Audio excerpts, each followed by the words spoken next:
দেখো, কালকেতে বলেছিলাম তোমাদের এখান থেকে বেরোচ্ছিলাম, কারণ এতটাই ভিড় ছিল সেখানে আমি ক্যামেরা নিয়ে বেরোতে পারছিলাম না।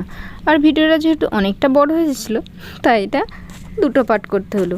তো চলো, তোমরা সবাই কেমন আছো? আশা করছি ভালো আছো। আমি অনেক ভালো আছি। তো আজকে আবার নতুন একটা ভিডিও নিয়ে চলে এসেছি। তো দেখো, মেলায় তো এসেছি, আর মেহেন্দি সত্যিই আমার যেন তো একটা দুর্বলতা। তো যখনই মেহেন্দি দেখতে পাই, মেহেন্দি করতে খুব ভালোবাসি, কিন্তু আমার বড় আমাকে মেহেন্দি করে দিতেও খুব ভালোবাসে। মেলাতে এসে সত্যিই মেহেন্দির ছাপ পড়তে তো আমার আরোই ভালো লাগে। কিন্তু এখানে যেটা হয়েছে, আর এরপর তো মনে হয় না আমি কোনো জীবনে আর মেহেন্দি পরবো। দেখো, এই লোকটার কাছে মেহেন্দি করতে বসেছি। আরে আমি তো এত বড় একটা মানুষ, আমার বিয়ে হয়ে গেছে, আর দেখো আমার হাতটাকে এমনভাবে মেহেন্দি করে দিচ্ছে যেন আমি বাচ্চা ছেলে। একটা কমন সেন্স বলতে কিছু নেই। আমি বলছি বাবা কেমন মেহেন্দি করছে। আর মেহেন্দিটা করতে জানো তো 50 টাকা নিয়ে নিল এদিকে। কিন্তু মেহেন্দি বাড়ি যেতে যেতে নয়, মেহেন্দি আমার উঠে সব শেষ। মেহেন্দি যেতে না যেতেই 50 টাকা সব শেষ হয়ে গেল। দেখো হাতটার অবস্থা দেখেছো? আমার যা দেখেই না রাগ ধরছিল। একদিকে করে দিল, আর দেখো পুরো মনে হচ্ছে না আমি বাচ্চা ছিলি, তাই আমার রাগ ধরে গেছিলো খুব। কিন্তু আমার রাগ কমানোর জন্য আমার বর বলছে চলো কিছু একটা খাই, পুজো তো দেওয়া হয়ে গেছে, তাই চলো কিছু খাওয়া দাওয়া করে নিই। তো এদিকে খেতে এসেছি, কিন্তু আমার বরকে আমি বলছি বারবার দেখো আমার 50 টাকা মেহেন্দি করে দিল। মেহেন্দিটা যদি একটু দেখতে সুন্দর হতো না ভালো লাগতো, কিন্তু দেখো না কেমন মেহেন্দি করে দিয়েছে। বলছে ঠিক আছে পরের বার ও আবার অন্যরকম করবো, ওর কাছে আর করবো না। আমি বলছি মেহেন্দি আর এখানে করবোই না আমি কোনো দিন, যাও আমি বাড়িতে মেহেন্দি করবো। কিন্তু বাড়িতে মেহেন্দি নিয়ে গিয়ে মেহেন্দি করার আর সময় হয়ে ওঠে না। কিন্তু এখানে জানো তো, তাই মেহেন্দির ছাপ যখনই আমি কোনো মেলায় যেতাম মেহেন্দির ছাপ অবশ্যই দিতাম। কিন্তু এবারে সত্যিই বলছি না, যেটা হলো এরকম হওয়ার পর কেউ কি মেহেন্দির ছাপ দেবে? তোমরাই বলো। বিরক্তকর, সত্যি এতটাই রাগ ধরে যাচ্ছিলো। তো এদিকে দেখো, এখন আমার বর অর্ডার করেছিল মোগলাই, তো এখন আমাকে দিয়ে গেছে, আর আমার বরেরটা এখনও দিয়ে যায়নি। তাই আমার বর বলছি বাবা তোমাকে দিয়ে গেল, আমাকে কি ভুলে গেছে? আমি বলছি না না ভুলে যায়নি। তো এদিকে আমার বর দেখো কি বলছে কে জানে, ও নিজের মনে বকে যাচ্ছে। বলছে আমার বউকে দিয়ে গেছে, আমাকে দিয়ে যায়নি। তো এদিকে খাওয়া দাওয়া কমপ্লিট করার পর আমি তো বাড়িতে ছিলাম, তাই আমি আবার বাড়ি চলে যাব, আর ও চলে যাবে বাড়িতে। তো আমাকে বলছে ঠিক আছে, তো বাড়ির জন্য বাদাম জিলিপি নিয়ে যাও। আমি বলছি ঠিক আছে, তাহলে বাদাম জিলিপি তুমি কিনে দাও, আমি নিয়ে যাবো। তো একটা বাদাম খেতে এসেছিলো, বলছিলো যে ভালো, তো এখান থেকে নিয়ে আমি বলছি ঠিক আছে নাও। তো এখান থেকে এখন বাদাম জিলিপি কেনা হয়ে গেছে। দেখো কেনা হয়ে গেছে, দেখেছো গাড়িটা কোথায় আছে? পুরো রোদে। আমি বলছি ও গাড়িটার কি অবস্থা, উফ। আমি বলছি গাছের নিচে রাখতে পারো না? বলছে গাছের নিচে ওইখানে গাড়িটা রেখে আমি তুলবো কীভাবে? আমি বলছি জানি না কীভাবে তুলবে। তো গাড়িটা এখন সব টুল বক্সে রেখে দিচ্ছে। আর এই দেখো সেই টবগুলো যেগুলো কিনেছিলাম, পরে তোমাদের কোনো একদিন দেখাবো যখন আমি বাড়িতে রাখবো তখন। তো এগুলো এখন রেখে দিচ্ছে। তো চলো এগুলো এখন আমাকে বলছে বাড়িতে দিয়ে আসতে হবে। আমি বলছি হ্যাঁ আমাকে বাড়িতেই দিয়ে আসতে হবে। কিন্তু এত রোদ, এখন অনেকটাই বিকেল হয়ে গেছে। আর হ্যাঁ জানো তো আর একটা কথা তোমাদের বলি, আমার বর গাড়ি বাড়ি থেকেই বার করুক আর কোথায় বার করুক, একটুখানিও না মুছলে ওর মনে হয় যেন শান্তি হয় না। মুছবে তারপরেই আগে বার করবে গাড়ি। তো এদিকে আমার বর এখন বাইরে এসে দাঁড়িয়ে আছে, আর আমি এখন চলে এসেছি।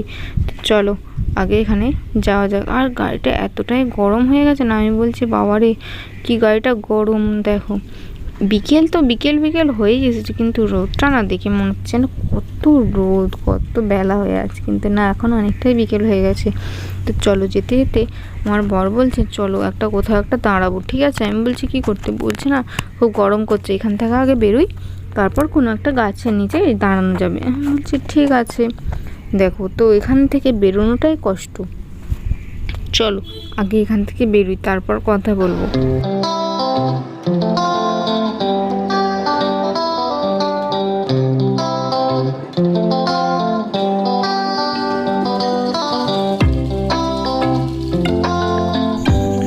দেখো এখন তো মেলা থেকে পেরিয়ে চলে এসেছি মন্দিরের সামনে। মন্দির পেরোলেই চলে যাব অনেকটা কাছাকাছি।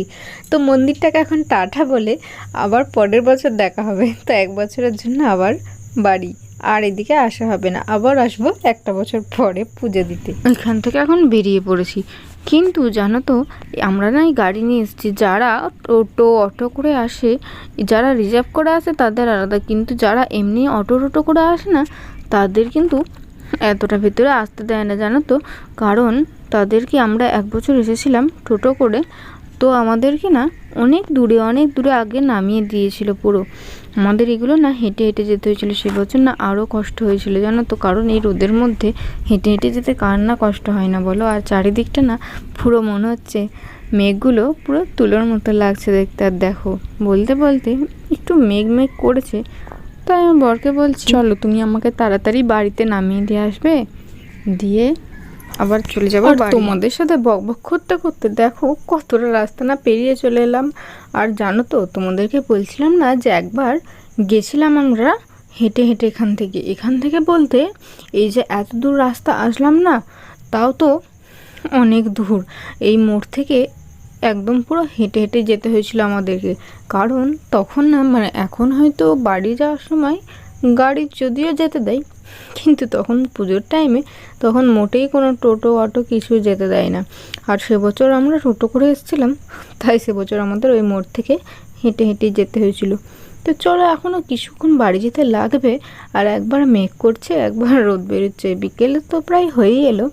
আর আমার বরের দিকে বলছে যে তাহলে আজকে বাড়ি যেতে হবে না আমার সাথে, চলো বাড়ি। আমি বলছি না, আমি মাকে বলে এসেছি যে আমি এখানেই আসবো, মানে আমি বাপের বাড়িই যাব।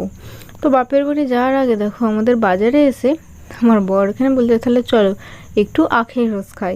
তো চলো, আমি বলছি ঠিক আছে চলো তাহলে একটু আখের রস খাই। তো এখানে আখের রসের জন্য দাঁড়িয়ে ওদিকে আখের রস বানিয়ে দিচ্ছে।